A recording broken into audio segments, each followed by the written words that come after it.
વિસાવદરની પેટા ચૂંટણીમાં ફેર મતદાન શાંતિપૂર્ણ માહોલમાં પૂર્ણ થયું। નાના વાઘણિયા તેમજ માલીડામાં ફેર મતદાન કરાયું હતું। નવા વાઘણિયામાં 82.59% મતદાન નોંધાયું છે। બૂથ નંબર 111માં કુલ 293 મતદારોમાંથી 242 મત પડ્યા છે। માલીડામાં 80.41% મતદાન નોંધાયું છે।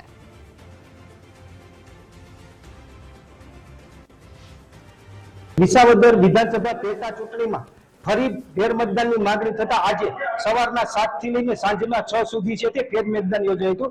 જેમાં જોવા જાય તો જે નવા વાઘણિયા તેમજ માલીડા ખાતે છે તે ફેર મતદાન યોજાયું હતું। નવા વાઘણિયા જે બૂથ નંબર 111 છે તેમાં કુલ 293 મતદારોમાંથી 242 મતો પડ્યા હતા અને 82.59% નોંધાયું હતું। જ્યારે માલીવાડામાં બૂથ નંબર 86 હતા તેમાં કુલ મતદારો 628 હતા, તેમાંથી 500 મતો પડતા 80.41% મતદાન છે તે નોંધાયું છે।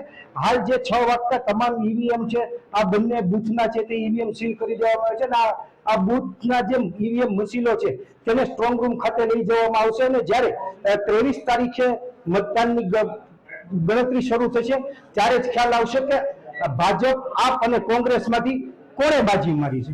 અતુલ વ્યાસ, ગુજરાત ફર્સ્ટ, નવા વાઘણી।